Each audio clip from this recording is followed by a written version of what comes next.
Bien, vamos a dar inicio a la séptima parte de estados contables en moneda homogénea, resolución técnica número 6 de la FAFE y NEC 29 del IASBI. Entonces, en los módulos anteriores ya estuvimos, trabajando ceteris paribus, la expresión de los distintos activos y pasivos.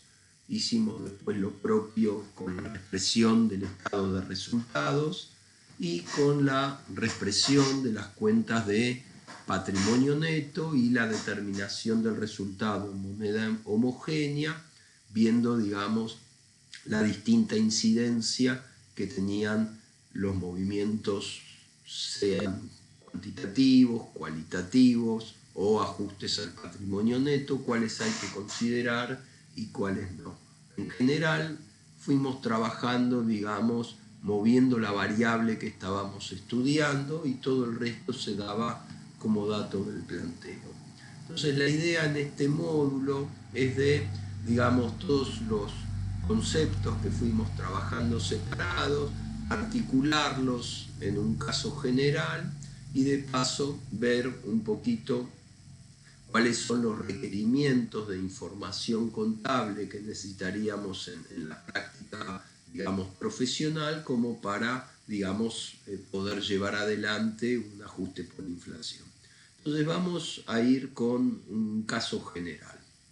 Entonces nosotros ya estamos, como ya vimos, creo que fue en el tercer módulo, los problemas asociados con el primer ejercicio de aplicación o de reanudación del ajuste por inflación, es como que, de ahora en más, ya asumimos que ya estamos en un contexto hiperinflacionario y que año a año venimos haciendo la reexpresión a moneda homogénea. Con lo cual, estamos cerrando acá diciembre X2, es obvio que, lo primero que necesitamos como punto de partida es el estado de situación patrimonial al inicio, expresado en moneda homogénea del inicio, que es el primer dato que tenemos en el planteo. El segundo dato, justamente, son los estados contables en moneda histórica al cierre, el estado de situación financiero, patrimonial y el estado de resultados. A partir de ahí nos van dando la composición de cada uno de los activos y pasivos, ¿sí?, al cierre del ejercicio X2, que son los que tenemos que reexpresar. Entonces nos dan pautas en relación a las disponibilidades, créditos y deudas para saber si son monetarias, no monetarias, si hay que hacer algo. De paso nos dan información sobre las previsiones, nos van dando la información acerca de los bienes de cambio. A diferencia de lo que trabajamos anteriormente, en este caso se trata de una empresa industrial, con lo cual tenemos productos terminados, productos en proceso con un determinado grado de avance, materias primas, información sobre las bases, cómo se determinó el costo de reposición, un último costo de reproducción, es decir, toda la información asociada con la medición a valores corrientes de todo lo que serían los bienes de cambio de la entidad. Tenemos también un anticipo a proveedores que fija el precio de los bienes, la composición del saldo de los bienes de uso, ¿sí? Tenemos ahí obras en curso, robles y útiles y maquinaria, los criterios de depreciación, el valor recuperable, dentro de los pasivos, las previsiones o en términos NIF, las provisiones para contingencias y obviamente tenemos las actas de asamblea del ejercicio para de ahí poder extraer los movimientos cuantitativos y cualitativos, entre la entidad y sus accionistas de patrimonio neto, y a partir de ahí tenemos información de las cuentas de resultados, ¿no? Cuándo se devengaron las ventas, cómo es la composición de los gastos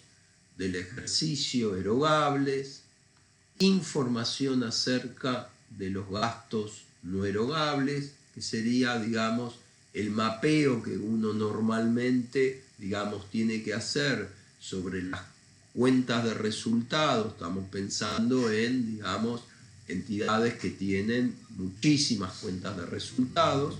Lo primero que uno hace cuando va a encarar el estado de resultados es de alguna manera establecer y resolver qué cuentas va a trabajar dándole derecho viejo, digamos, el devengamiento mensual por coeficiente, y qué cuentas van a tener un tratamiento especial, sea porque, como las depreciaciones directamente son no erogables, o porque uno resuelve trabajarlas en términos reales, como pudiera ser con la previsión para incobrables o situaciones contingentes, o todas las cuentas de impuesto a las ganancias e impuestos diferidos.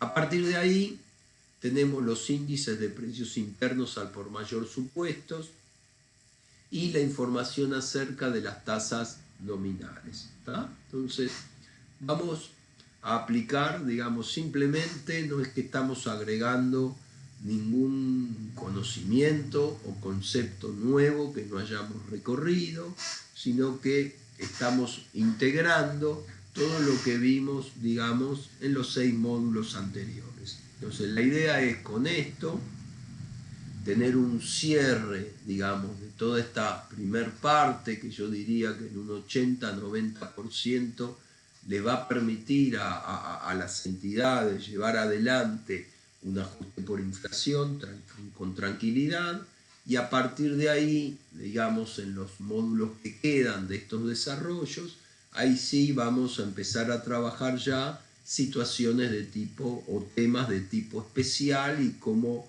se enlazan o se entroncan con el ajuste por inflación. Entonces vamos a arrancar. ¿Se acuerdan que el primer paso tenemos que reexpresar activos y pasivos, reexpresar cuentas de patrimonio neto y reexpresar cuentas de resultados? Los activos y pasivos que estén expresados en moneda anterior, todas las cuentas de patrimonio por el concepto de patrimonio a mantener, y todas las cuentas de resultados por lo que habíamos definido como comparación homogénea de partidas. ¿Tá? Entonces lo primero que tenemos que establecer, entonces vamos a ir de a poco. Disponibilidades, créditos y deudas comerciales. Entonces me vengo al estado de situación patrimonial histórico. Entonces tenemos disponibilidades por 850, créditos por 4100 y deudas comerciales por 7700. Entonces básicamente lo que tenemos que ver acá es si son monetarias, si existe alguna cláusula de ajuste, si tengo cuentas en moneda extranjera, y cuando tengo, digamos, cuentas con cláusula de ajuste o saldos en moneda extranjera, ahí tengo que resolver a efectos del tratamiento, digamos, a nivel patrimonial por la norma de lo devengado, sean unas u otras, no tengo que hacer nada, ya están en moneda homogénea de cierre. Ahora bien, cuando me encuentro con esas partidas, ya tengo que ir resolviendo a nivel tratamiento para el estado de resultados si las voy a devengar y reexpresar y les voy a calcular por consiguiente el RECPAM, o si las voy a querer trabajar en términos reales. Pero ese tipo de cuentas es como que de alguna manera, digamos, uno tiene ahí que tomar una decisión de cómo quiere trabajarlas a los efectos del tratamiento de resultados financieros. Entonces, en relación a la disponibilidad, créditos y deudas comerciales, nos dicen que están expresadas en moneda de cierre por aplicación de la norma de lo devengado. Entonces acá no vamos a hacer esas disquisiciones, va a ir todo a la bolsa de gatos, de resultados financieros y por tenencia, incluyendo el RECPAM, las vamos a multiplicar todas por 0. Pero lo que comentaba, vamos a verlo con mayor detalle cuando nos enfoquemos en los temas de comprobación del RECPAM y distintas aperturas o posibilidades en materia de resultados financieros.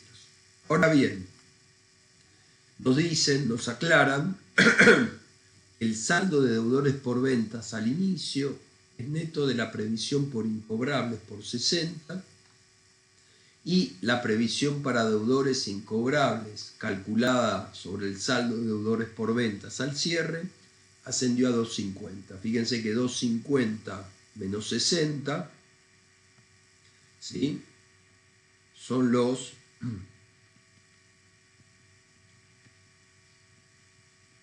segundito, son los 190, acá está, miren,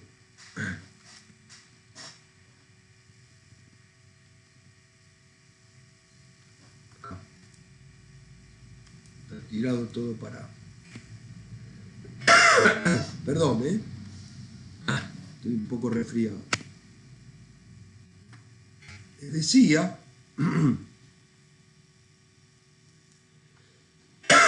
la previsión para incobrables al cierre de 250 contra el saldo al inicio de 60 son los 190 que tenemos cargados como previsión para incobrabilidad en el estado de resultados históricos. Bien, entonces a nivel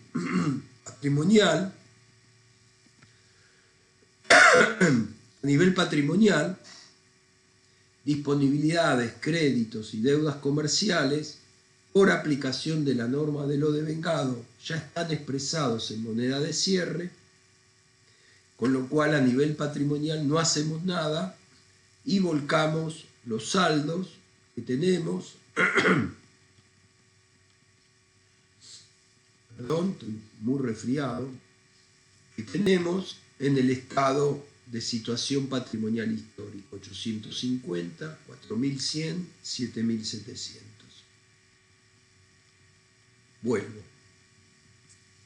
Nuestro próximo rubro es todo el ajuste de los bienes de cambio y tenemos que verificar si estos anticipos a proveedores de 200 fijan el precio de las partidas o no. Si no fijan el precio de las partidas, son un monetario, no hay que hacer nada. Ahora, si fijan el precio de las partidas, tenemos que darle tratamiento de no monetario y vamos a tener que expresarlos. Entonces vamos a los bienes de cambio. Entonces nos dicen, productos terminados, tenemos en existencia 34 unidades. Productos en proceso, nos quedaron en existencia 13 unidades con un 70% de grado de avance y nos indican que las materias primas ingresaron en su totalidad, ¿sí?, al proceso, con lo cual el grado de avance lo tenemos en relación a la ejecución, o sea, la mano de obra y los gastos de fabricación que nos estarían faltando integrar en el proceso. A partir de ahí nos dan la composición de las materias primas. Nos quedaron en stock 15 unidades de A, 8 unidades de B y cómo están costeadas. Las compras de materias primas del ejercicio y a partir de acá nos dan la información sobre las bases que tenemos para aplicar. Entonces, tenemos las bases con las que se aplicó el costo de reposición de materias primas. Entonces, por ejemplo, para la materia prima A se tomó una última compra, ¿sí?, de fecha diciembre de X2 de 50 unidades el precio es 4. Fíjense que esto se costeó a 4, está medido a costo de reposición 60, pero la condición de pago es 60 días. Eso significa que la entidad no depuró los componentes financieros implícitos que están metidos dentro de estos 4 pesos del precio nivel diciembre, con lo cual, digamos, va a terminar arrastrando a todos los productos terminados que llevan materias primas, productos en procesos, así como al saldo de las materias primas, va a terminar afectando, digamos, la medición. Con lo cual ahí vamos a tener que hacer algo. En relación a la materia prima B, se utilizó una última compra de octubre a 5 y, digamos, era 30 días y no se la depuró ni tampoco se la reexpresó, siendo que es cercana al cierre pero no está sobre el cierre. Con lo cual, sobre estos 5 que están costeadas las materias primas B, también vamos a tener que hacer algo, y ese algo va a afectar tanto a la medición de las materias primas como a la determinación del costo de reproducción al cierre. A partir de ahí tenemos el costeo de los productos terminados, la información. Entonces nos dicen, la producción de una unidad de producto terminado requiere 2 unidades de la materia prima A y 1 unidad de la materia prima B, y los gastos de fabricación se asignan sobre la base de horas máquina y nos dan el último costo de producción en términos de reposición, y nos aclaran que esto está costeado sin haber depurado componentes financieros implícitos, con lo cual sabemos que vamos a tener que depurarlos. Entonces tenemos la materia prima A, el producto terminado lleva 2 unidades y esas 2 unidades se costearon al precio de última compra de 4 pesos. 8. Una unidad de la materia prima B, donde ahí en lugar de tomar, digamos, como base de medición octubre, que era 5, nos dice ver punto G de anticipos a proveedores. Entonces nos dicen información sobre anticipos a proveedores. En el mes de diciembre de X2 se abonó un anticipo de 200 que fija el precio de una partida de 100 unidades de la materia prima B en 8 por unidad. La fecha de entrega del producto es 15 de enero y el costo de reposición de contado a diciembre es de 8,40. Con lo cual, en lugar de tomar una última compra en firme, se tomó como base para determinar el costo de reposición, el costo de reposición de contado que se necesitaba en relación a los anticipos a proveedores, ¿sí? Para correspondiente a una orden de compra pendiente de recepción al cierre. Con lo cual, como este es un costo de reposición a nivel contado, con un precio de contado, en relación a la materia prima B, no deberíamos hacer ningún tipo de corrección. A partir de ahí tenemos asignación por unidad de productos, de depreciaciones, jornales, cargas sociales y gastos indirectos. Tenemos, asignación por unidad, ¿sí? Tenemos 2, ¿sí? Y gastos indirectos de fabricación, un segundito, perdón, voy de vuelta. asignación por unidad de amortización de maquinaria, jornales y gastos indirectos de fabricación, tenemos 2 pesos por unidad de producto. Y gastos indirectos de fabricación, 1 unidad por producto. Entonces nos dicen que a efectos de simplificación se considera que se calcularon sobre valores de contado o que sus características pueden entenderse que no tienen sobreprecios por inflación. Entonces, ¿por qué está puesto, digamos, esa llamada? Porque así como nosotros depuramos del componente materia prima cuando hacemos el último costo de producción o de reproducción y el costo de reposición, los componentes implícitos, otro tanto deberíamos hacer con todos aquellos gastos que no son gastos en personal. El gasto en personal es interno, pero todo gasto externo, digamos, que fuere componente, digamos, del costo de producción, también deberíamos depurar componentes implícitos. Después nos dan el valor neto de realización del producto L para que podamos comparar con valor recuperable y nos dicen que fue de 35 pesos por unidad. Entonces, ¿qué es lo que tenemos? O sea, en definitiva, a ver, esto que vamos a hacer acá es un preciosismo, que es algo, un tip que vimos, porque nosotros mostramos en un ejemplito que si uno no hace esto, en la práctica puede llegar a ser material, pero no deja de ser un preciosismo. En rigor de verdad, la compañía ya por norma contable ya tiene medido todo esto a costo de reposición y de reproducción. Lo único que le faltaría hacer es el anticipo a proveedores que fija precio. Sin embargo, nosotros, digamos, para trabajar ese concepto que vimos cuando recorrimos los bienes de cambio, lo que vamos a hacer es revisar, digamos, con fines de la por I, ese costo de reposición para depurarle los componentes financieros implícitos no devengados. ¿Ah?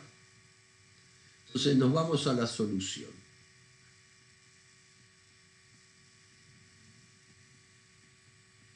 Entonces, lo primero, nos dijimos, nosotros tenemos el saldo de materias primas, ¿no?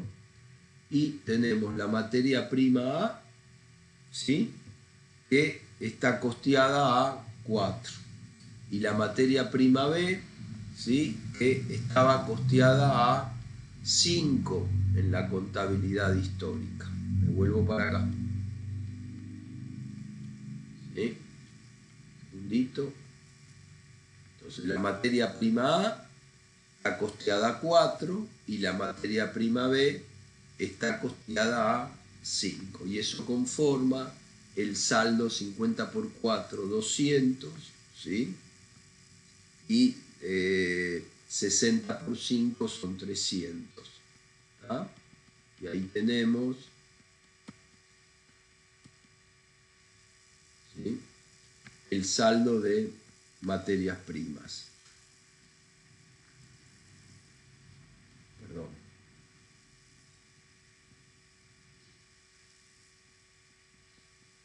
Las últimas compras eran esas, perdón. Después rotó, quedó el saldo, pero está costeado esos importes.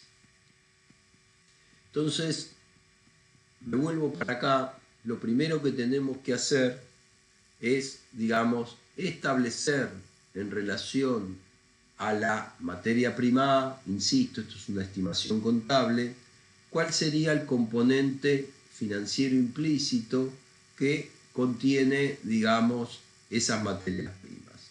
Entonces, como el planteo nos dice que las materias primas, la última compra, vengo para acá, tenía una condición de pago de 60 días y fue realizada en diciembre, nosotros nos tenemos que ir, ¿sí?, a las tasas de interés vigentes, nivel diciembre, para ver cuál era la tasa nominal anual ¿sí?, vigente en el mes de diciembre a efectos de proporcionarla para el plazo de 60 días. Esto es una estimación contable. Estamos tomando como punto de partida las tasas nominales anuales para la empresa en cuestión. Entonces, a nivel diciembre, la tasa nominal anual era del 200%. Con lo cual, para diciembre tomamos la tasa nominal anual, pero como la transacción, el financiamiento era de 60 días, la proporcionamos. Todo lo que tenga rayita es valor absoluto, es valor relativo de columna. Todo lo que no es rayita es valor absoluto. Entonces vamos a tomar columna 3, 200, dividido 365 por el valor de columna 4, que es 60. O sea, hacemos una regla de 3 simple para establecer la tasa nominal proporcional, que nos da 32,88%. Entonces, ¿qué pasa?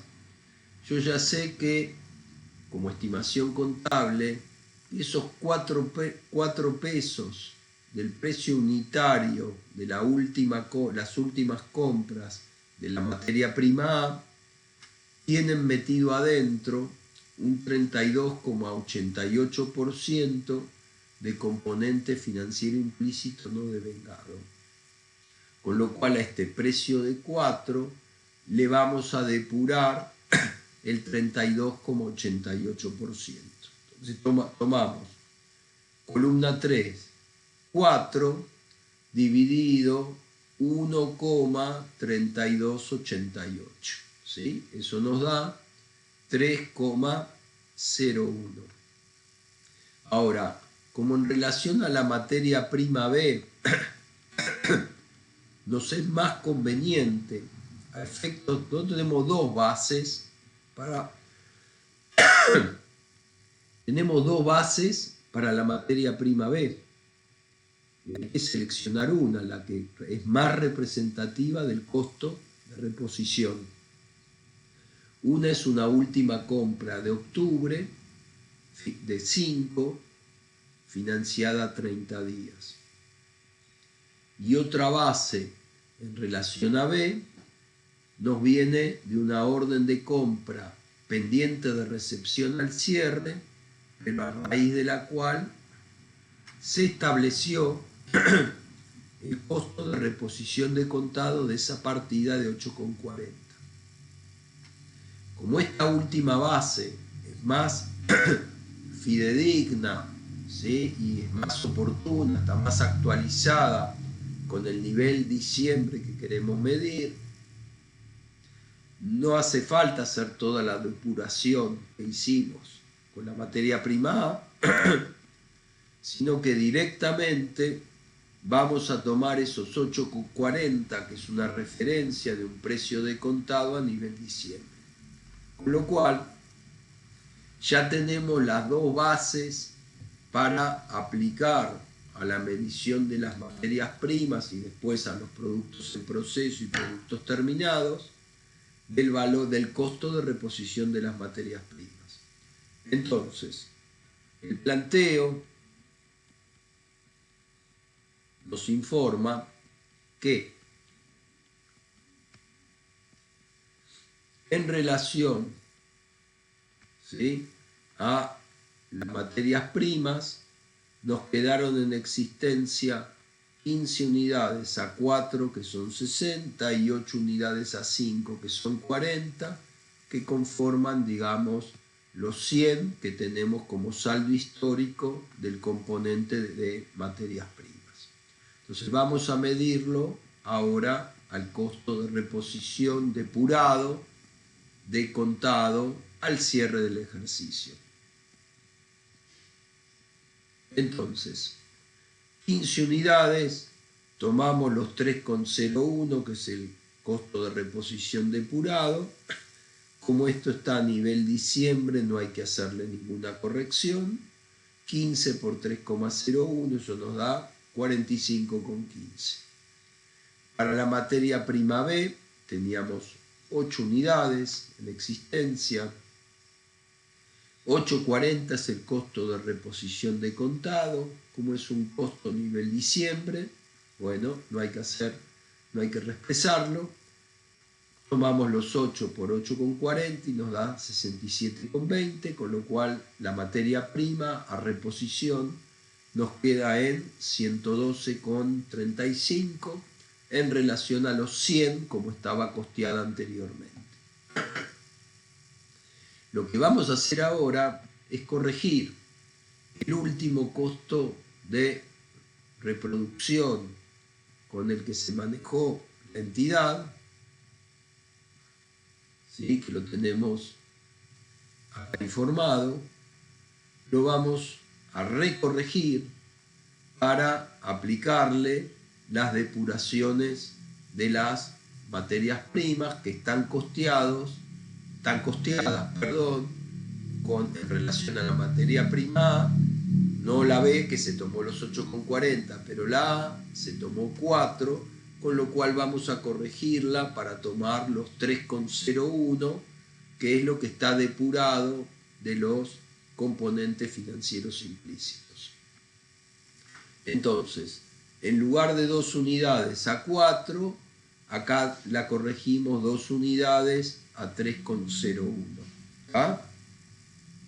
La materia prima B, como estaba bien, la dejamos a 8.40 y el resto lo dejamos tal cual.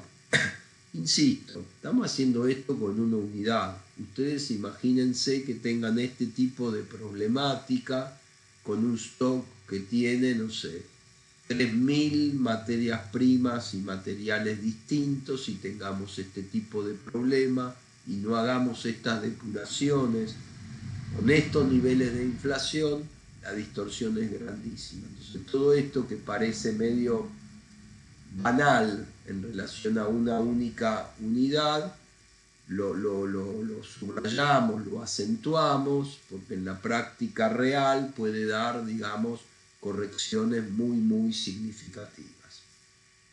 Entonces, en definitiva, el costeo nos quedó en 19,79 por unidad de productos terminados, cuando, digamos, sin depurar,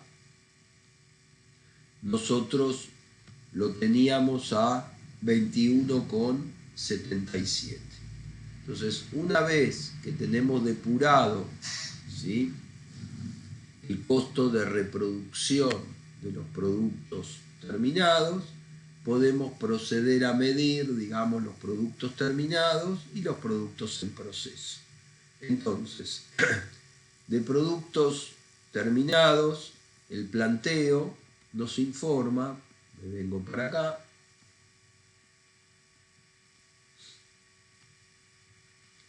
¿sí?, que nos quedaron las materias primas, ¿sí?,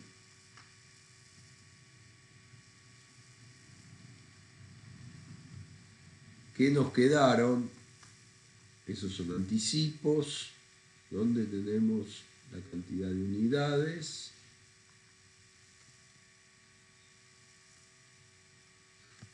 que nos quedaron 34 unidades de producto terminado al cierre y 13 en proceso con un 70% de avance, pero la materia prima ya se había incorporado por completo. Entonces, vamos a medir en primer lugar los productos terminados. Tenemos 34, estaban costeados a 21,77. Habiendo hecho esta corrección, los vamos a dejar costeados a 19,79, con lo cual los 34 por 19,79 tenemos 672,86. Ahora bien, vamos a medir los productos en proceso. Entonces nos dicen, mirá, los productos en proceso están con un 70 de avance, pero todo lo que tiene que ver con las materias primas ya fue integrado en su totalidad. Con lo cual, el costeo unitario, ¿sí?, de la materia prima dentro de productos terminados va a ser similar a la de los productos terminados, porque ya se integró al proceso productivo. Va a ser 6,02 más 8,40, que son estos 14,42. Y sobre el resto de la composición, que son jornales, ¿sí?, y depreciaciones y gastos indirectos de fabricación, sobre estos conceptos sí vamos a aplicar el 70% de avance. Entonces, sobre las depreciaciones nos tomamos el 70%, sobre los jornales y cargas sociales nos tomamos el 70%, y sobre los gastos indirectos de fabricación nos tomamos el 70%. Con lo cual, nuestro costo unitario de reproducción corregido por el grado de avance nos da 18,18. Como tenemos en existencia 13 unidades a un 70% de grado de avance, esas 13 unidades las vamos a costear a 18,18, que ya tiene computado el grado de avance. Por lo cual, esta multiplicación nos da 236,34. Por último, nos quedan los anticipos a proveedores. Entonces, acá ya habíamos aclarado, pero volvemos a hacerlo, que lo que tenemos que fijarnos en relación a estos 200 que figuran como anticipos a proveedores es si fijan el precio de la partida o no. Si no fijan el precio de la partida, son un monetario y no hay que hacer nada, solamente nos va a generar reclamo negativo. Ahora bien, si fija el precio de la partida, voy a tener que, de alguna manera, o reexpresar, si aplico, digamos, no aplico valores corrientes, los 200 los multiplico por coeficiente de IPIM, ¿sí? En cambio, como estamos aplicando valores corrientes, vamos a tener que medirlo justamente a valores corrientes como proporción fijada en precio en relación al costo de reposición de contado del bien, o, si se quiere, eso es equivalente a multiplicar los 200 por el coeficiente específico de lo que vale el bien de contado al cierre con lo que valía el bien al momento en que se efectuó el anticipo, que es lo que se conoce como aplicar un coeficiente específico. Las dos metodologías dan el mismo resultado. Entonces vamos a trabajarlo por acá. Nosotros anticipamos 200 y el planteo nos dice que esos 200 nos fijaban el precio de 100 unidades de producto a 8 pesos por producto. ¿Ah? Esos 200. Entonces, ¿qué pasa? Los 200 es como si yo pagué 200 y fijé el precio en 800, o sea, ese precio ya no se va a mover. Es como si nosotros, en rigor de verdad, nos hubiéramos comprado una parte porcentual de ese bien. Es como que tenemos un derecho a una proporción de ese bien. Entonces, los 200 dividido 800, que es el valor total al que fijamos precio, es como que nosotros nos compramos un 25% de ese bien. Entonces, como ese bien varió de precio, ahora ya no vale 800, sino que vale 840, nosotros tenemos el derecho a un 25% de el valor corriente de esa partida al cierre del ejercicio, o sea, el 25% de 840. Eso da 210. Otra manera de hacer lo mismo, por ahí más sencilla, yo quería mostrar esta cuestión intuitiva para que se vea bien por qué, en definitiva, digamos, es un no monetario. Porque en rigor es como que uno fijó el precio y entonces en definitiva es como que taxativamente se compró una parte de ese bien. Otra manera de hacer lo mismo, más sencillita, es directamente, cuando uno va a aplicar valores corrientes, multiplicar estos 200 del anticipo, pero ya no por el IPIM, sino hacer 200 por el precio específico del bien al cierre de contado de 8,40 sobre el precio específico del bien del bien a la fecha del anticipo, que era 8. Si yo hago 200 por 8,40 dividido 8, vamos a hacerlo por acá,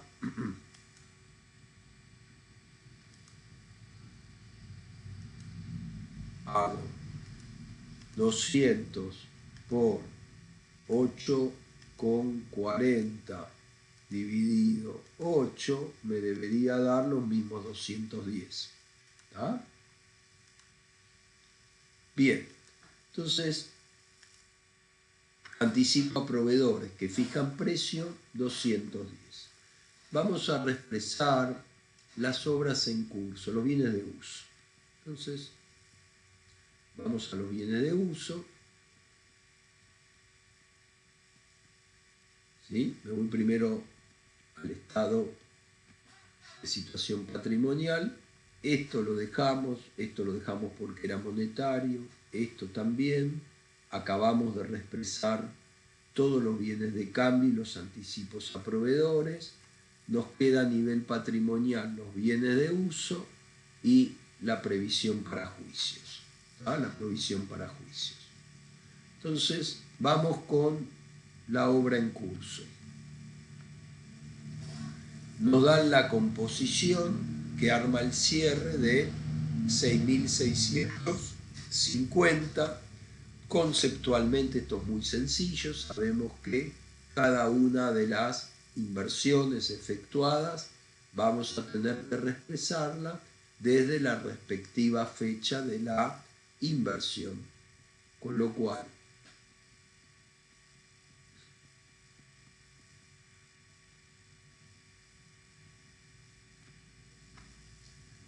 volcamos los 6.650, digamos, del valor histórico, ¿sí? Con las respectivas fechas de cada una de las inversiones. Y aplicamos, por ejemplo, para junio de X1,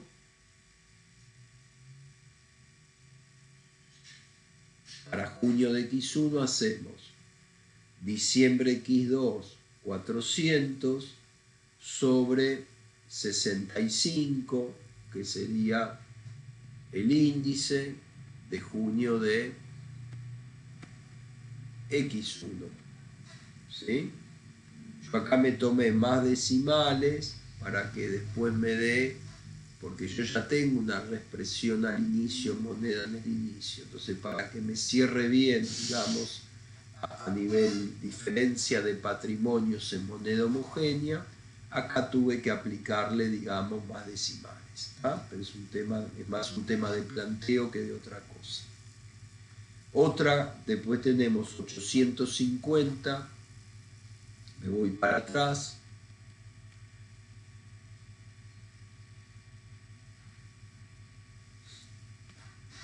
También de X1, que le aplicamos el mismo coeficiente. Y después tenemos de noviembre de X2 1900 y 900, y de diciembre de X2 otros 900. Bien, vengo para acá. ¿Tá? Entonces tomamos 1900 más 900 de noviembre por el coeficiente de noviembre, y lo que es diciembre ya está en pesos de cierre. Con lo cual, digamos, la reexpresión de la obra en curso nos dio 22.161,72. Vamos a los muebles y útiles. Vamos rápido, esto es muy sencillito. Entonces, muebles y útiles. La composición del saldo es una compra de marzo de X2, ¿tá? Y la amortización es, ¿sí?, año de alta completo, vida útil 10 años, con lo cual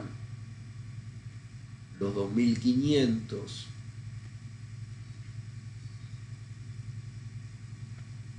¿sí?, es el valor de origen, los multiplicamos por el coeficiente diciembre de X2 sobre marzo de X2, que es 2, ¿sí? A ver.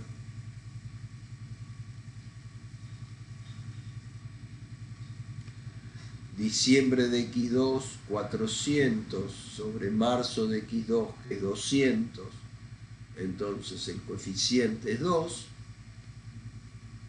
eso nos da 5.000, y la vida útil total es de 10 años, ¿sí? Como es año de alta completo, al cierre transcurrió un solo año, la depreciación acumulada va a ser 5.000 dividido 10 por 1, 500, va a coincidir con la depreciación, y el valor residual reexpresado van a ser estos 5.000 menos estos 500, 4.500.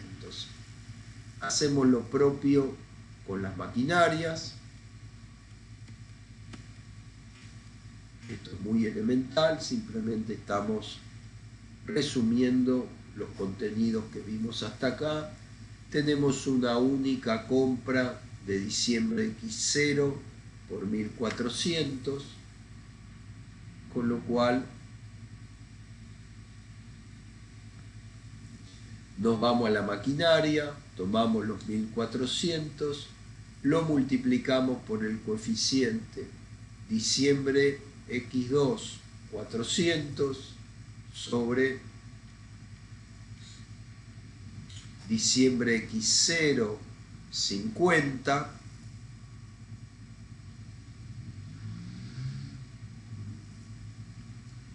eso nos da un coeficiente de 8, 1.400 por 8, 11.200, la vida útil también eran 10 años, y como es año de alta completo, nosotros depreciamos X0, X1 y X2, 3 ejercicios, 11.200 dividido 10 por 3, 3.360, eso nos da 7.840.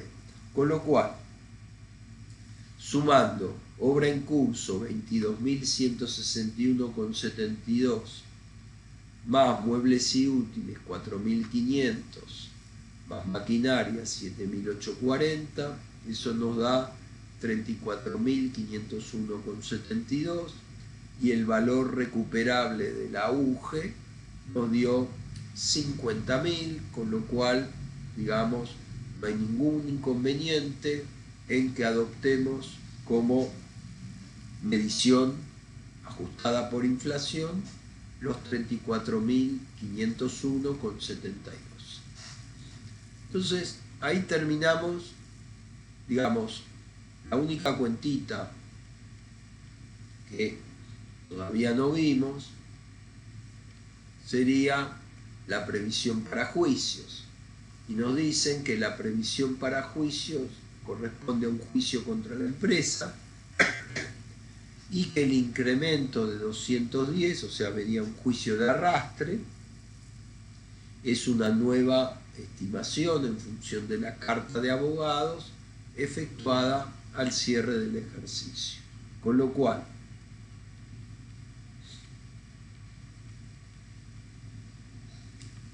nosotros estos 260 que tenemos en previsión para juicios lo vamos a dejar tal cual, porque, digamos, se efectuó en función a la carta, al informe de abogados al cierre del ejercicio, con lo cual está expresado en moneda homogénea de cierre.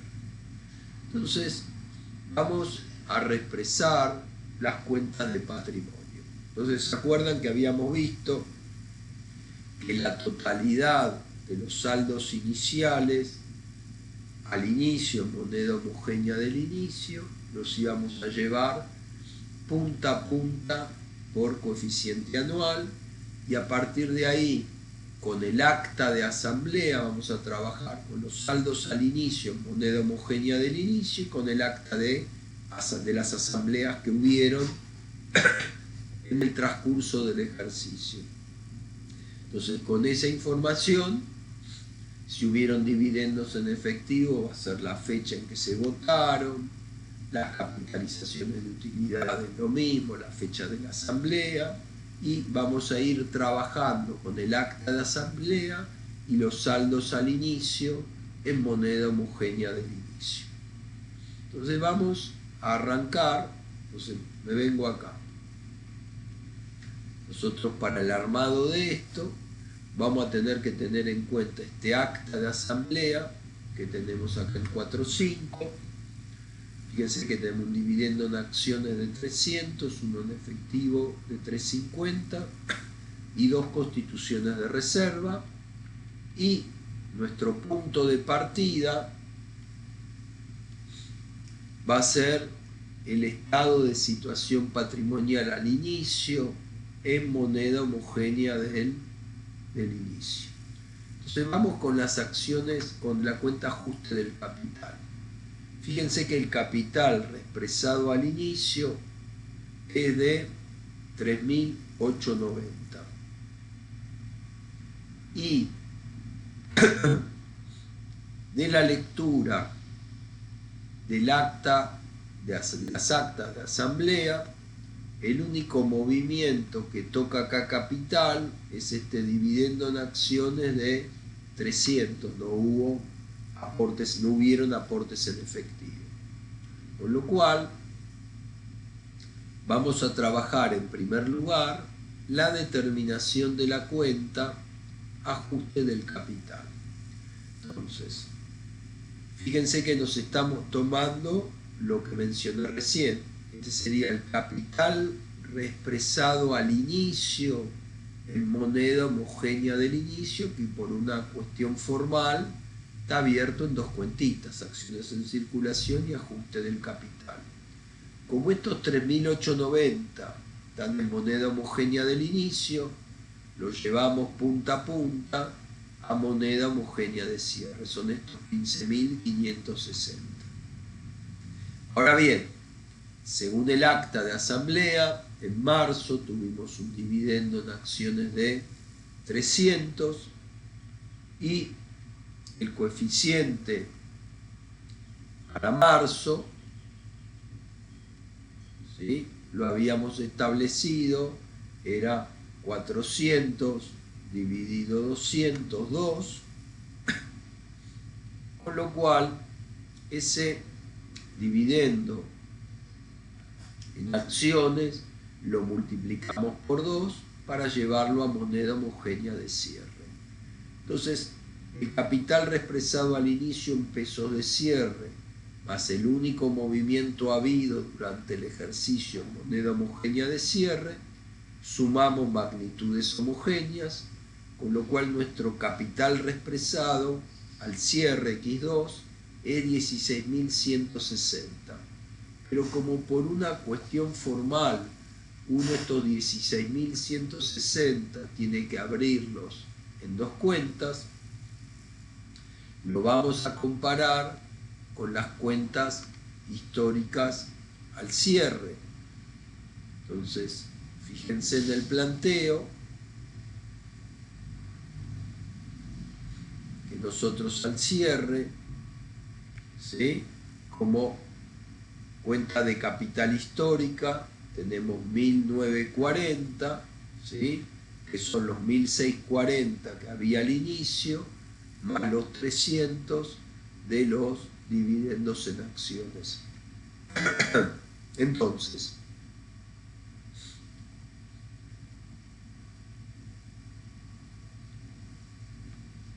16.160 menos los 1.940, la reformulación del ajuste del capital al cierre X2 es de 14.220.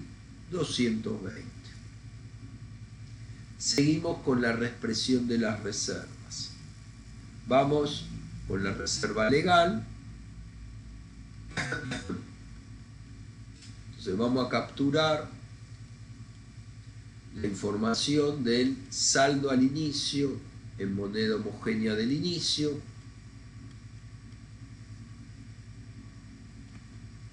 Fíjense que tenemos 75 para la reserva legal y 40 para la estatutaria.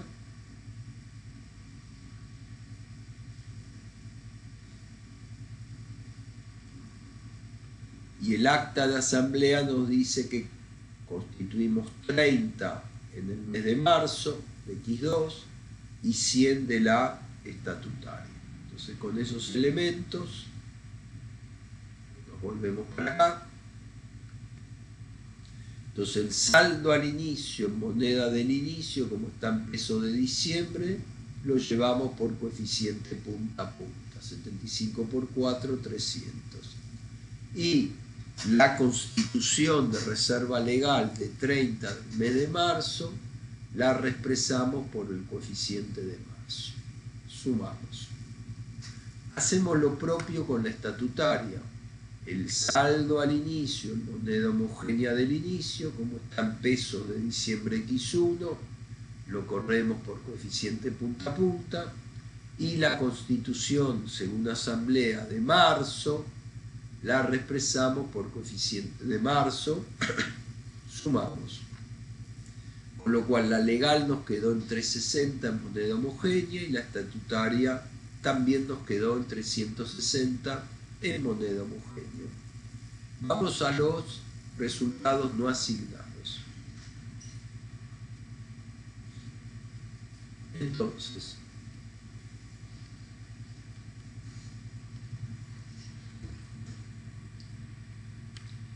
el saldo al inicio en moneda homogénea del inicio fue de 4.723,43.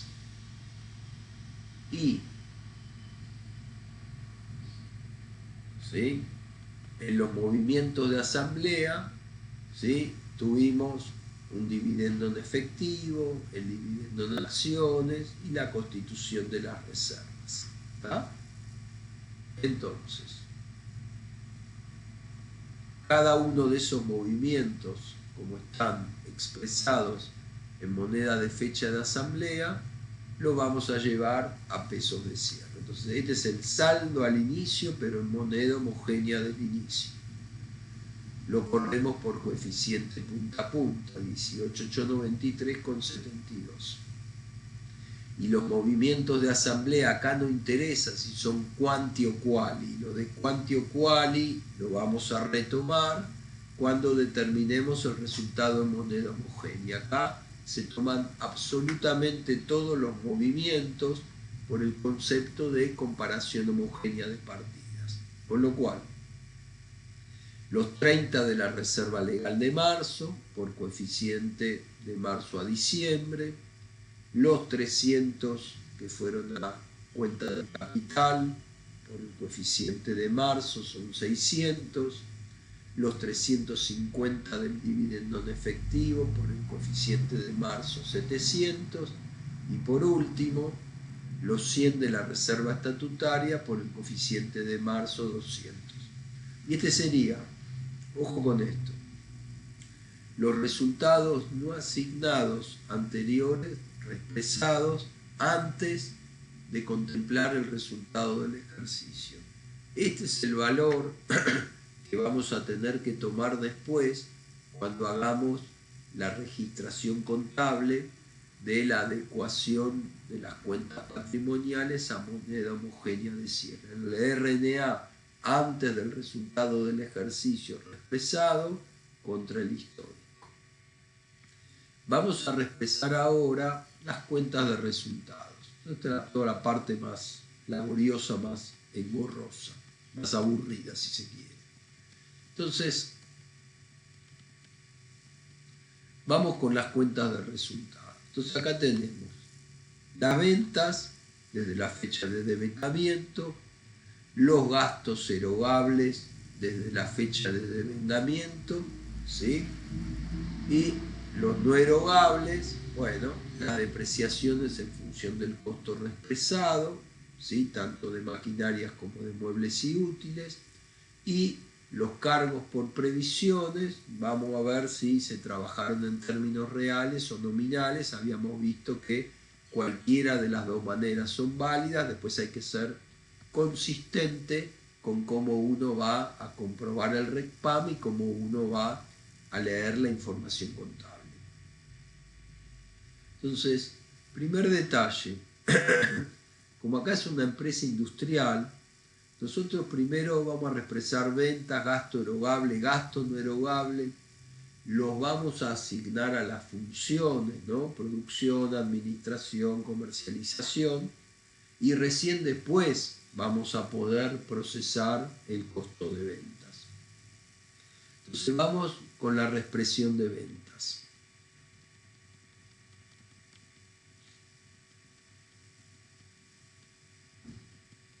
Entonces,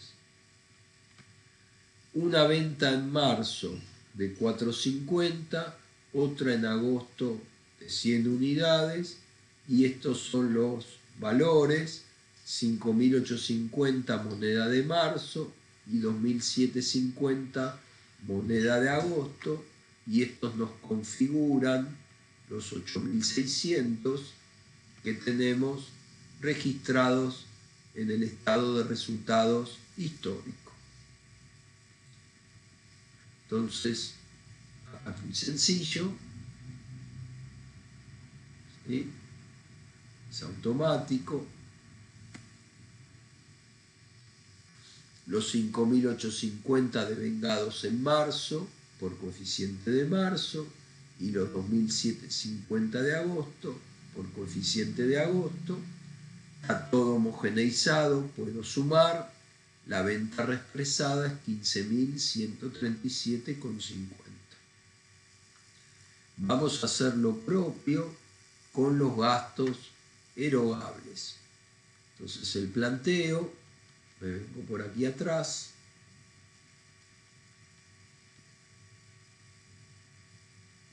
nos dice: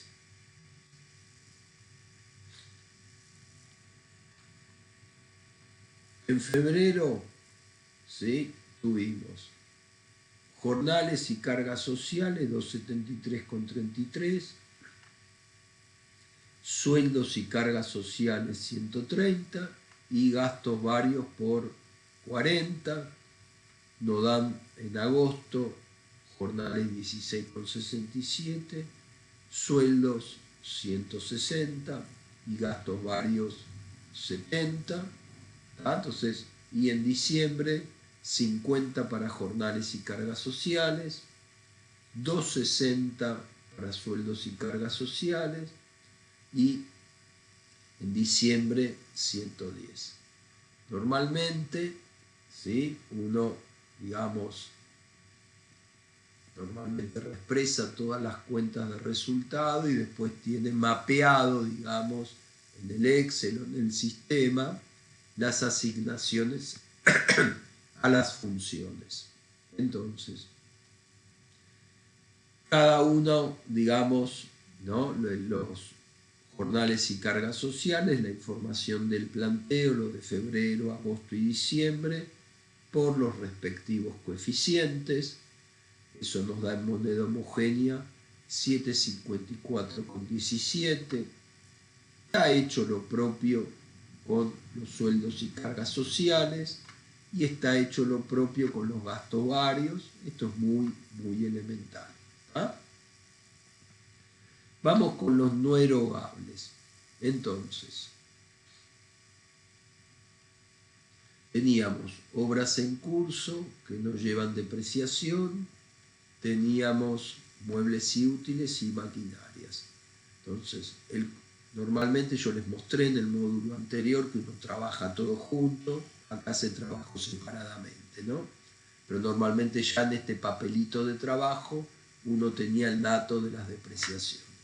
Entonces tenemos el costo reexpresado del mueble y útil es 5.000 y la alícuota es del 10%, y el costo reexpresado de la maquinaria es 11.200 y la alícuota es del 10%. Con lo cual tenemos 5.000 por el 10%, 500 va a ser la depreciación de muebles y útiles, y 11.200 por el 10%, 1.120 va a ser la depreciación de maquinarias.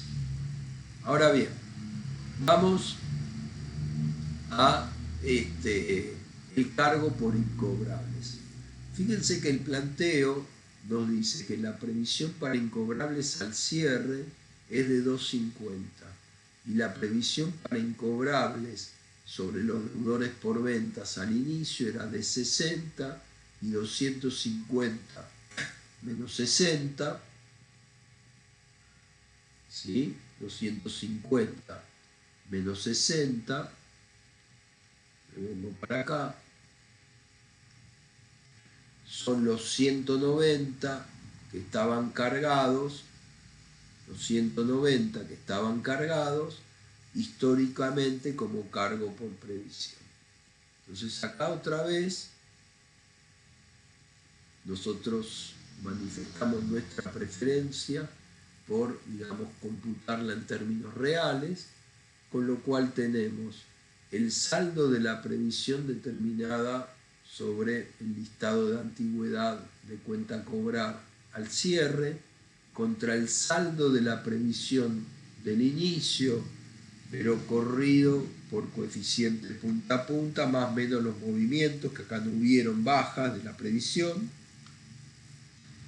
Esto nos da 60 por 4, 240, con lo cual el cargo en términos reales nos va a dar 10, y esta, insisto, como esto fue trabajado en términos reales, cuando hagamos la comprobación del RECPAM, eso no tendríamos que incorporarlo dentro de las posiciones monetarias mensuales, porque está trabajado el efecto RECPAM, ya está metido acá, neteado acá en estos 240. Entonces el cargo en términos reales va a ser 10. En la previsión para juicios, el saldo determinado al cierre es de 260,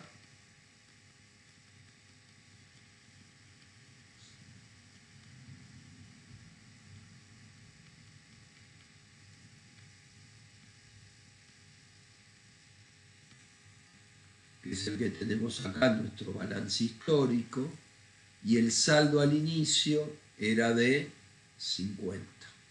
Y nos dicen que se trata del mismo juicio que fue reestimado al cierre del ejercicio.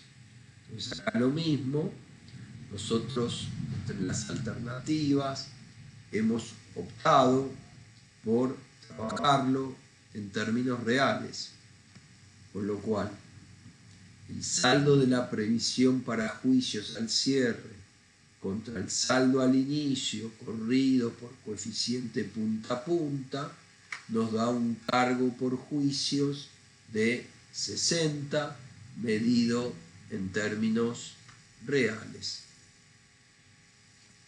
Entonces, una vez que tenemos los gastos erogables expresados en moneda homogénea de cierre y los no erogables también expresados en moneda homogénea de cierre, estos juicios.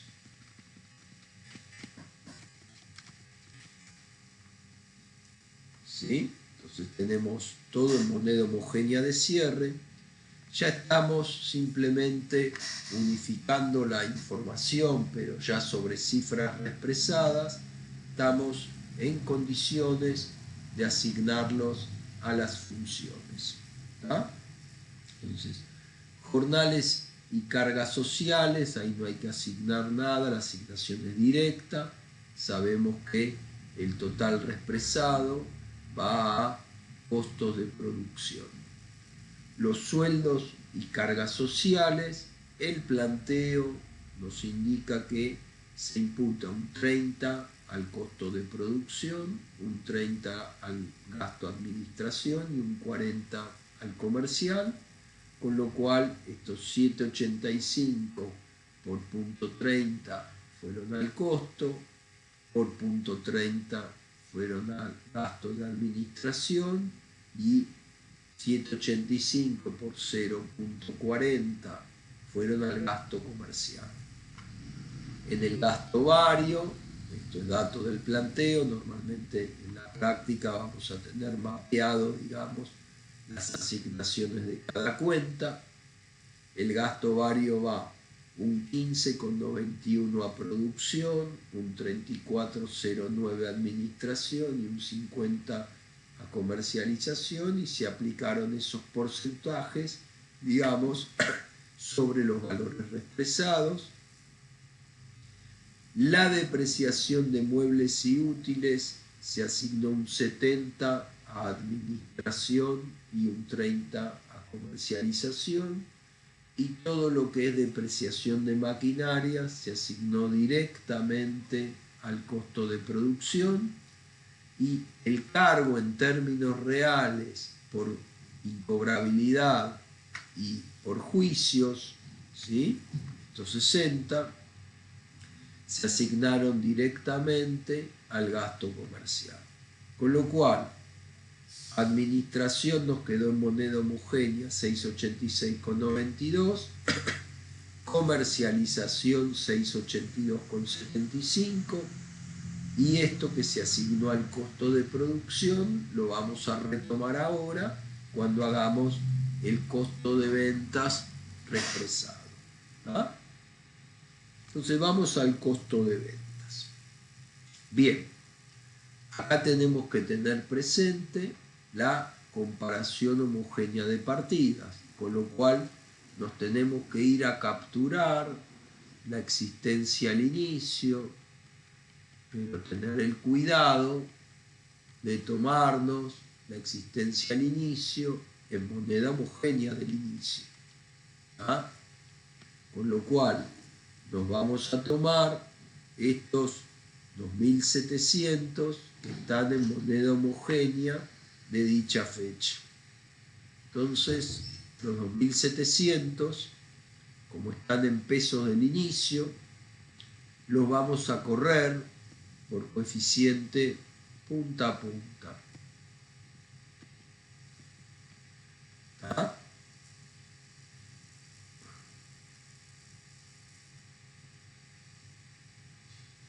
Bien, 600, acá está trabajado aparte el anticipo.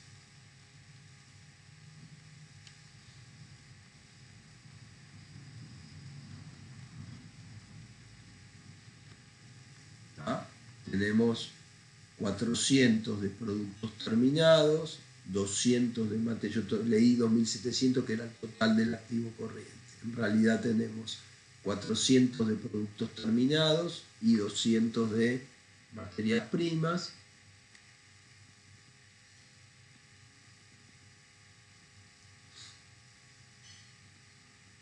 Que son los 600, que sería la medición de la existencia al inicio en pesos del inicio. Como está en peso del inicio, lo corremos por coeficiente punta a punta, tenemos 2.400. A partir de ahí, el planteo nos informa las compras.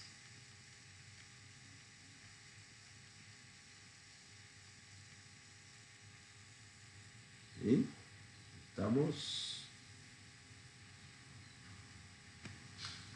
Tenemos una de febrero de 2.500, otra de agosto de 1.000, otra de octubre de 700, otra de diciembre de 200.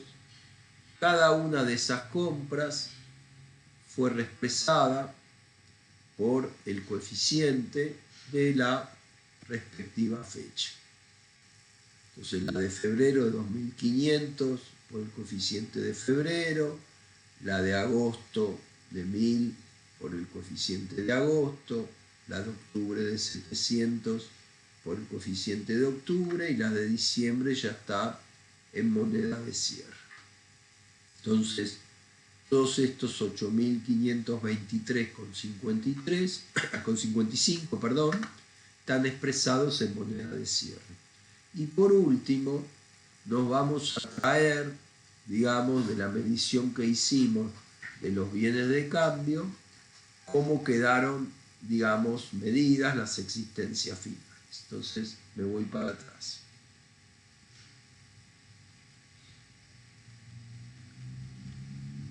Entonces tenemos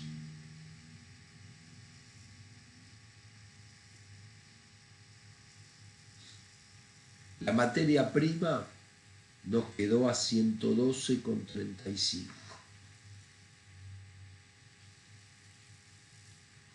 Los productos terminados, 672,86. Y los productos en proceso, 236,34.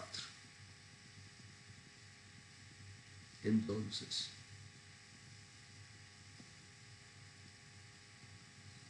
estos tres importes, 112,35, 236,34 y 672,86, nos lo traemos y el costo de ventas reexpresado nos quedó en 12.059. Ahora bien, fíjense que nosotros, me voy al estado de resultados,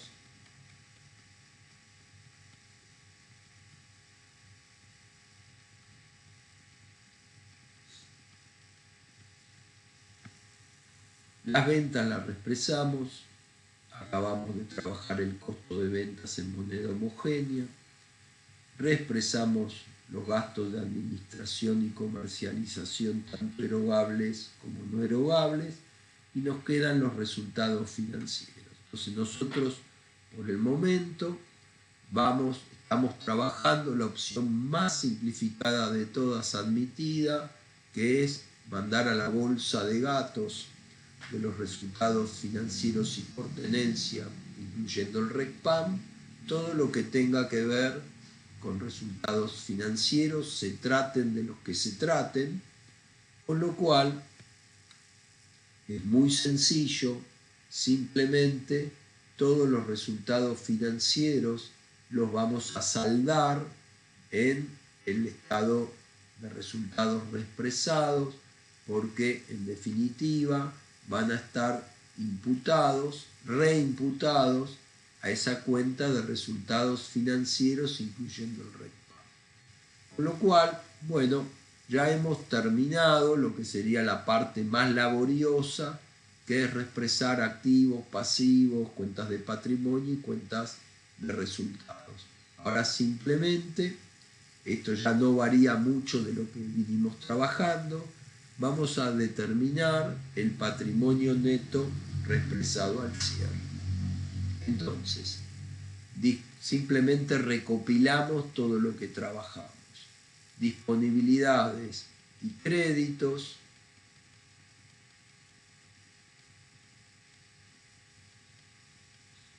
Entonces, disponibilidad quedan 850, crédito quedan 4.100 y la deuda comercial en 7.700. Después vimos que la materia prima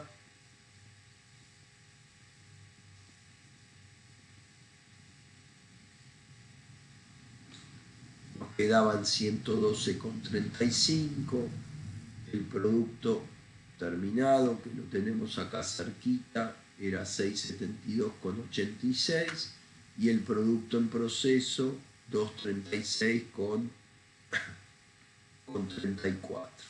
Y después habíamos reexpresado aparte los anticipos a proveedores que fijan precio en 210. Entonces ahí tenemos los bienes de cambio. Para los bienes de uso, el valor, digamos, expresado de la obra en curso, los muebles y útiles y las maquinarias, nos habían sumarizado 34.501,72, que son los que tomamos ahí. ¿Sí? El pasivo tanto la deuda comercial, que es monetario, como la previsión para juicios, que fue establecida al cierre, quedaron tal cual, con lo cual nuestro patrimonio neto reexpresado es 32.723,27. A partir de acá podemos determinar el resultado en moneda homogénea, comparando el resultado en el patrimonio neto expresado al cierre que acabamos de determinar contra la definición de patrimonio a mantener. Entonces, patrimonio neto al cierre expresado 32.723,27 y el patrimonio neto al inicio,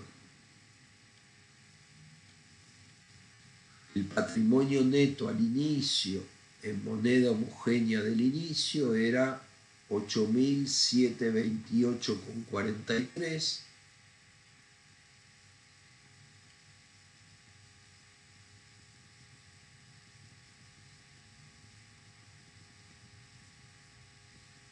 ¿Sí?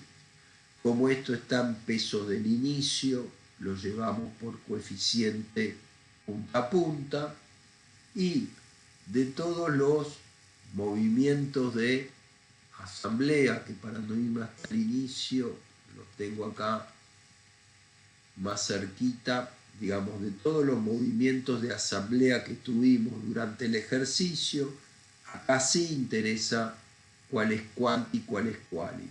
La reserva legal es quali, no nos sirve, el dividendo en acciones es quali, no nos sirve, el dividendo en efectivo es quanti, hay que afecta el patrimonio a mantener, y la reserva estatutaria es quali, digamos, no tenemos que contemplarla, con lo cual nos quedan estos 350 de fecha de origen marzo,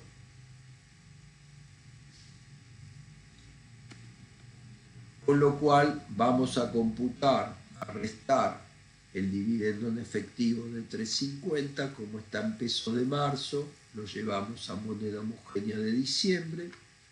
Entonces 34.913,72 menos 700, el patrimonio a mantener nos da, para decir que no ganamos ni perdimos, como mínimo tendríamos que mantener un patrimonio de 34.213,72.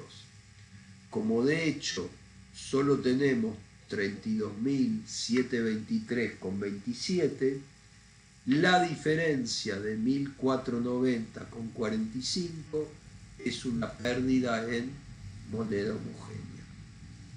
Ahora bien, vamos a calcular la cuenta resultados financieros y por tenencia, incluyendo el RECPAM.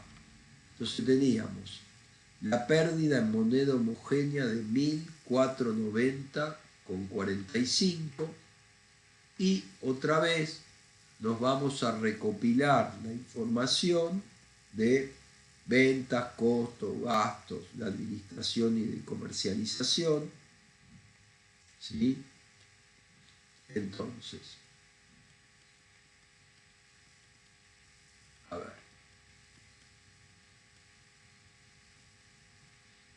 La venta, 15.137,50.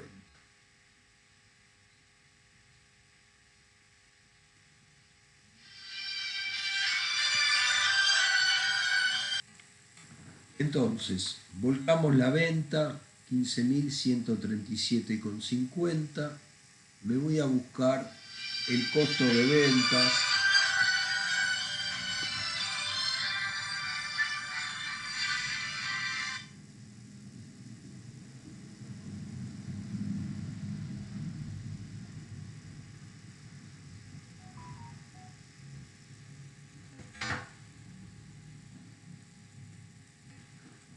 Me voy a buscar el costo de ventas, decía, que nos dio reexpresado 12.059.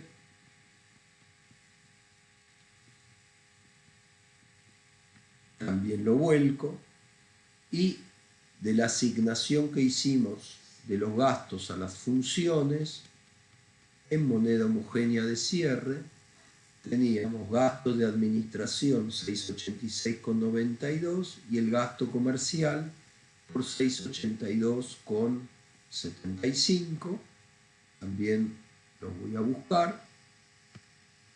Normalmente en la práctica uno hace todo tipo de cruces de integridad. Primero, es muy relevante saber que uno procesó la totalidad, o sea, uno al papel de trabajo siempre le tiene que poner controles de totales de control, valga la redundancia, para saber si uno procesó íntegramente toda la información. Lo mismo en este caso.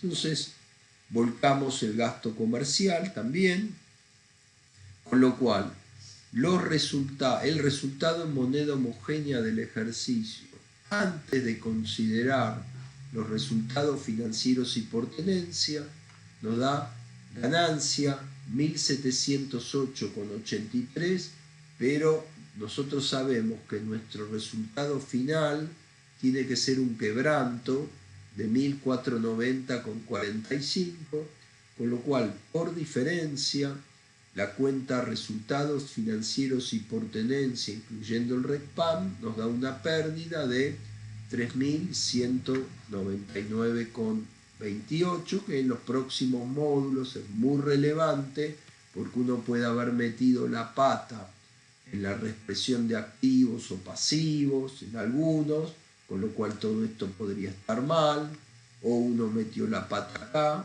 y esto también podría estar mal, con lo cual pasa a ser muy relevante la comprobación del RECPAM para después validar si todo lo que uno operó, digamos, no tiene errores, digamos, significativos y puede dar por buena esta reexpresión, aun cuando lo haya hecho con una opción simplificada. O sea, cuanto más simplificado trabajemos, más relevante pasa a ser la comprobación del RECPAM.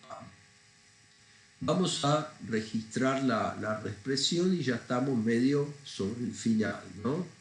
Entonces, habíamos visto que hacemos un doble registro. Por un lado, registramos la adecuación a moneda de cierre de las cuentas patrimoniales hasta el nivel de los resultados no asignados antes de considerar el resultado del ejercicio, y vamos comparando las cifras expresadas contra las cifras históricas. Entonces, acá otra vez no voy a ir yendo y viniendo, pero bueno, está recopilada la información y la diferencia, pero la puta madre que le pasa.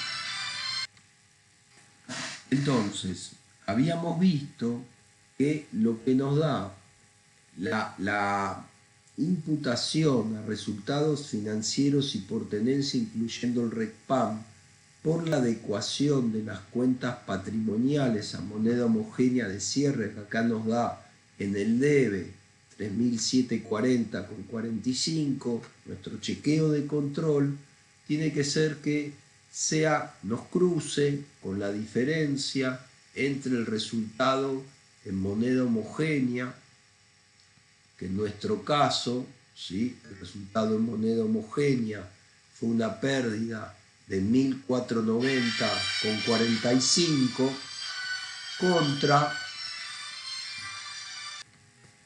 Entonces les decía que es la diferencia entre el resultado en moneda homogénea contra el resultado histórico, y nuestro resultado histórico fue una ganancia de 2.250. Entonces, menos 1.940 menos 2.250, que era como estaba histórico ganancia. Fíjense que nos cruza, yo lo tengo calculado por acá,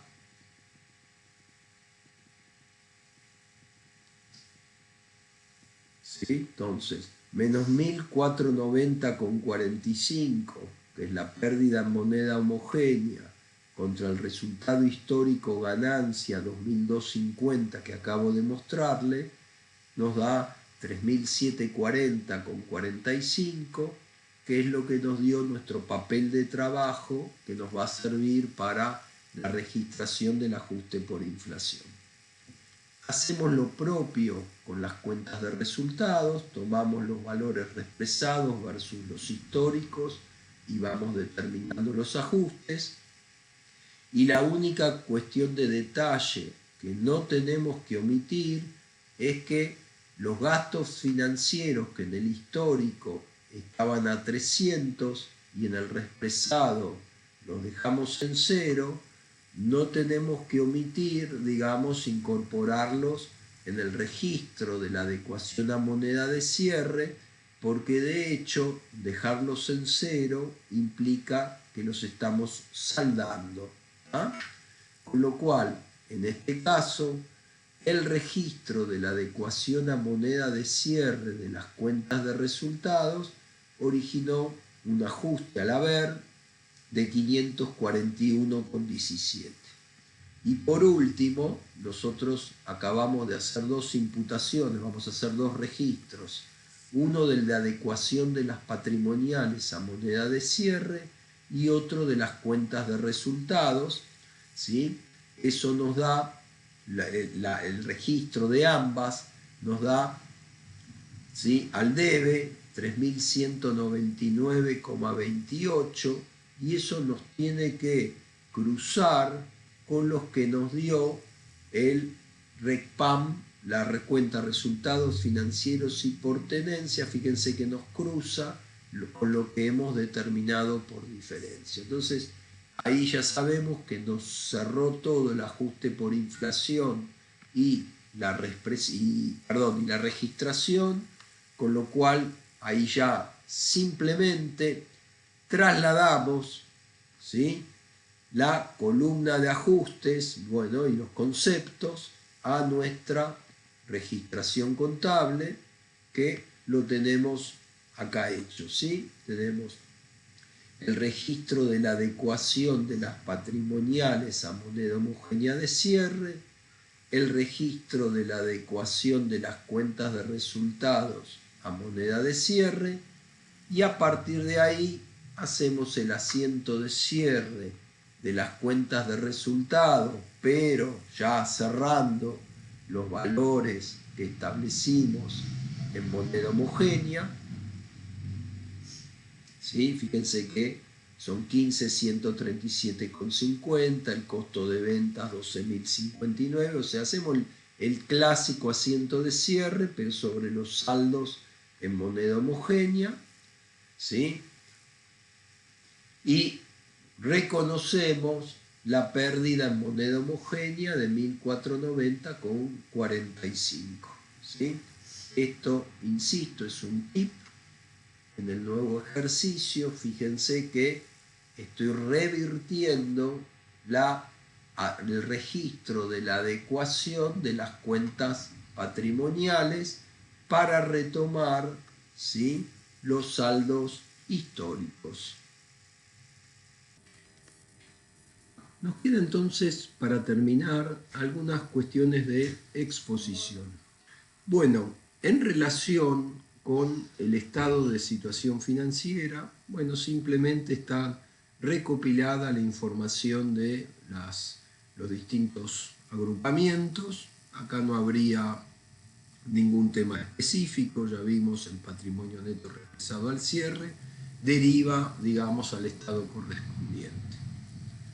A nivel estado de resultados, simplemente transcribimos toda la información que tenemos de cuando determinamos la cuenta resultados financieros y por tenencia, incluyendo el RECPAM, ventas 15.137, costo 12.059, simplemente transcripta la misma información.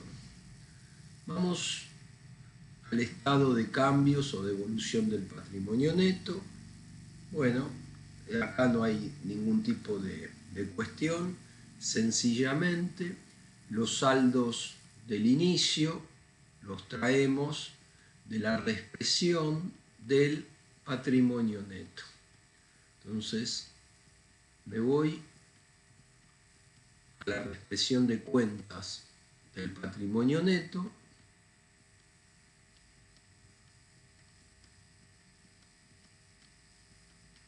Por aquí estamos. Entonces, en la primera línea tenemos los saldos del inicio reexpresados a moneda de cierre de las cuentas de capital. Tenemos 15.560.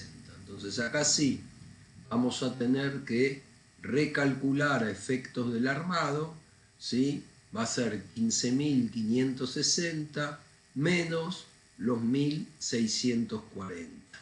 Me vuelvo al estado de cambios en el patrimonio neto.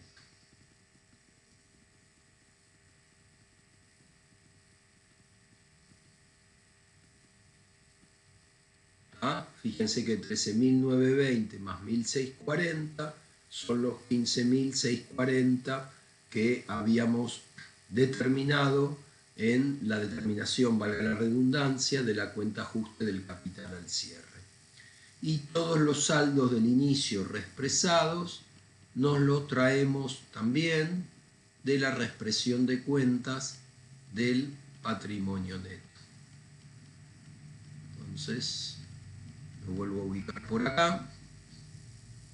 Entonces, la reserva legal, vamos a ubicar 300, la reserva estatutaria 160 y los RNA 18.893,72.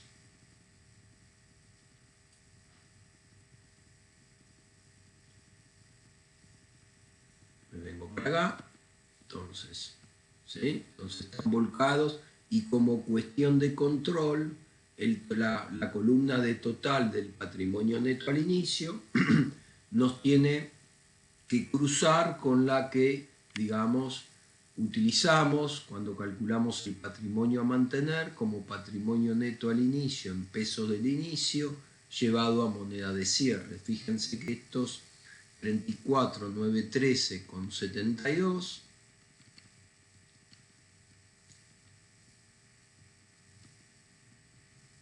son los mismos, ¿ven? Que tenemos el patrimonio neto al inicio en pesos de inicio corrido por coeficiente punta a punta. A partir de ahí, salvo el detalle de las cuentas de capital al inicio, o sea, esta partecita, a partir de ahí se arma como solemos armar el estado de cambios en el patrimonio neto, solo que tomando, digamos, las cuentas reexpresadas en moneda homogénea de cierre. Entonces, en cuanto a los dividendos en acciones, ¿sí? Restan 600 y acá de vuelta el detalle que tenemos que contemplar es que, digamos, los dividendos en acciones reexpresados a moneda homogénea que restamos de RNA, cuando vamos a sumarlos en las cuentas de capital, tenemos que hacer la apertura entre el valor nominal del dividendo, que fue de 300, y el ajuste del capital de dicho dividendo que lo imputamos a la cuenta de ajuste del capital. Entonces, me voy para atrás. Entonces,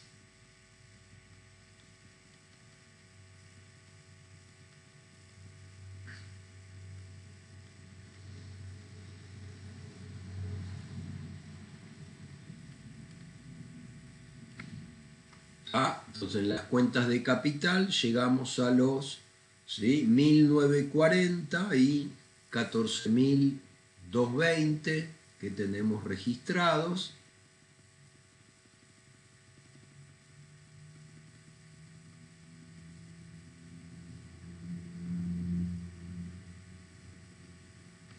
¿Sí? 14.220 y 1940. Y bueno, y las restantes cuentas es lo mismo, todo esto cierra, no hay ningún tipo de inconveniente. Entonces, en definitiva, nos queda por ver el estado de flujo de efectivo.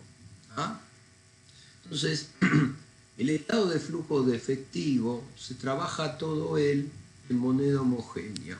La única cuestión conceptual que hay que considerar es que, digamos, en relación a las cifras del comparativo del año anterior, o sea, la clasificación entre rubros expresados en moneda homogénea de cierre y rubros expresados en moneda anterior, donde, digamos, los monetarios están expresados en moneda de cierre, digamos, en un estado contable al cierre, son, digamos, clasificaciones que a efectos del armado del F o de la información comparativa no tenemos en cuenta, sino que a efectos comparativos, sin distinción alguna, la totalidad de los activos, pasivos y cuentas de patrimonio las expresamos por el coeficiente de punta a punta, ¿sí? Y a partir de ahí operamos con el F de la misma manera que operaríamos las aperturas cuando elaboramos un estado de flujo de efectivo histórico, solo que cuando vamos a contemplar las aperturas de las variaciones netas, ¿sí?, de los distintos agrupamientos entre dos periodos sucesivos contables, capturamos a efectos de efectuar las aperturas la información en moneda homogénea. Entonces, por ejemplo, en nuestro ejemplo, tenemos por acá el Excel. Fíjense lo que yo les comentaba recién. Acá está transcripto, ¿sí?, el estado de situación financiera al inicio en moneda homogénea del inicio, que fue el primer dato del planteo. Y esto es lo que yo les decía recién. No interesa acá qué agrupamiento es monetario o no monetario, digamos, no interesa.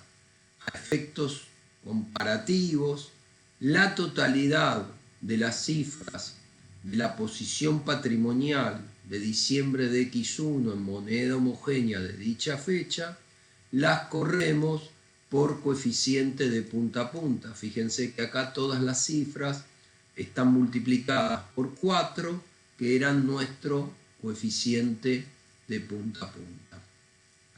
A partir de ahí operamos con el F de la misma manera como solemos operar cuando lo armamos de manera histórica. O sea, el único detalle a diferenciar entre uno y otro es ese. Entonces, calculamos las variaciones netas. Entonces, por ejemplo, disponibilidades, X2, 850, X1 moneda de X2, 1200, tuvimos una disminución de 350. Deudores por ventas, X2 4100 contra X1 en pesos de X2 7200, tuvimos 3100. ¿Se entiende? Entonces, a partir de ahí, bueno, y así sucesivamente. Fíjense que esto está armado, tenemos que llegar a cifras iguales, y cuando vamos a hacer las aperturas de cuentas, entonces, la disminución del efectivo de 350 está mandado como variación del efectivo y equivalentes. Ahora, cuando vamos a abrir deudores por ventas, tenemos por un lado el cargo por incobrables, ¿sí?, de 250 y el recupero de incobrables de 240, o si trabajamos en términos reales, tendríamos, como hicimos en este caso, el cargo por incobrable por 10 pesos. Si usé cuenta específica, voy a tener una cuenta de ingresos que no representan ingresos de efectivo en relación a los 240, y si el cargo lo tomé por 250, esos 250 va a ser un cargo que no representa movimientos de efectivo. En cambio, si lo trabajé en términos reales, esta apertura me va a jugar como cargo por incobrables, ¿sí?, me va a jugar por el neto. Voy a poner 10 nada más, que son los 10 que determinamos en términos reales. Y el resto sale por diferencia. Tenemos que justificar 3100 al haber, tenemos justificado 10 al haber, con lo cual la diferencia 3090 van a ser una disminución de créditos expresada en moneda homogénea que, digamos, en el armado la vamos a incorporar con las variaciones en cuentas del capital corriente. Es decir, que en definitiva el armado es el mismo y a partir, digamos, de ese armado, bueno, me voy a la planillita. Este no es un curso de F, por eso tampoco quiero, digamos, dedicarle tanto tiempo, pero bueno, simplemente mostrar el F se arma por el tipo de papel de trabajo que estamos utilizando. En este papel de trabajo se arma con la información de las 4 últimas columnas. Todo lo que yo tengo, digamos, resaltado en amarillo es lo que voy a trabajar como cargos o ingresos que no representan movimientos de efectivo. Y el resto, bueno, lo voy a clasificar tal como armamos en un F común y silvestre, digamos, con información histórica, lo que va a las actividades operativas, a las actividades de inversión y a las actividades de financiamiento.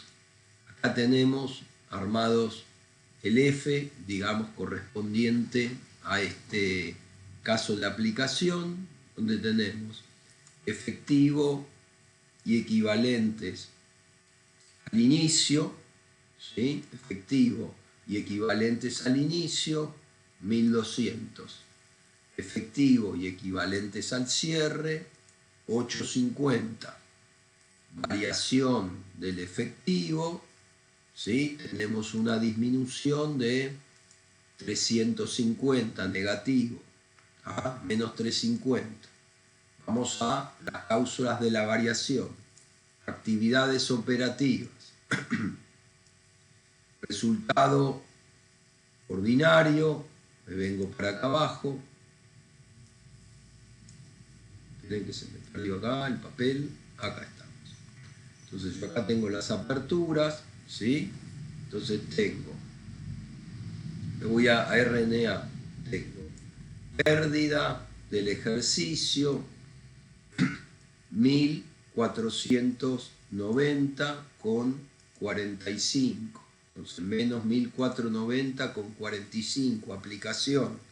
Y a partir de ahí, todo lo que tengo coloreado lo voy a recopilar, ¿sí?, del papel de trabajo. Entonces tenemos el cargo por incobrabilidad. Si lo trabajé en términos reales pondré 10. Si utilicé dos cuentas, cargo por incobrables y recupero de incobrables, voy a poner las dos cuentitas. Sacarme el F poniendo cargo por incobrables 250 y recupero por incobrables 240 como un ingreso que no representa ingresos de efectivo. Después tenemos la constitución de la previsión para juicios, ¿sí? La tenemos por 60. Tenemos el coloreado, ¿sí?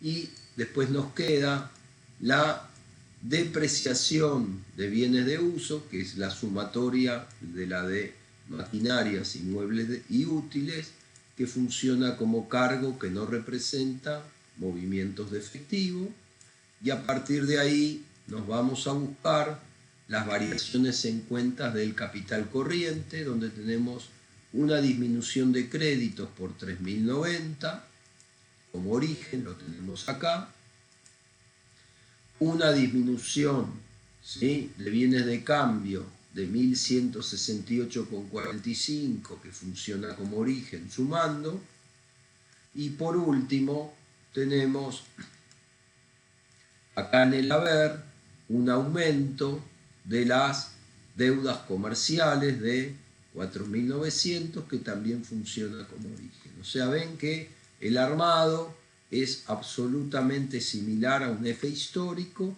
solo que con la información en moneda homogénea. Después, dentro de actividades de inversión, lo único que tenemos es el alta de bienes de uso por 9008, y dentro de las actividades de financiamiento o de financiación, lo único que nos quedó con vida son los dividendos en efectivo de 700, ¿sí? Que funcionan como una aplicación, y armamos los menos 350. O sea, en definitiva, el F es exactamente lo mismo, y la única, solo que con cifras, las aperturas basadas en cifras en moneda homogénea, y el único cuidado que tenemos que tener es saber que conceptualmente todos los saldos al inicio en moneda homogénea del inicio los corremos por coeficiente de punta a punta.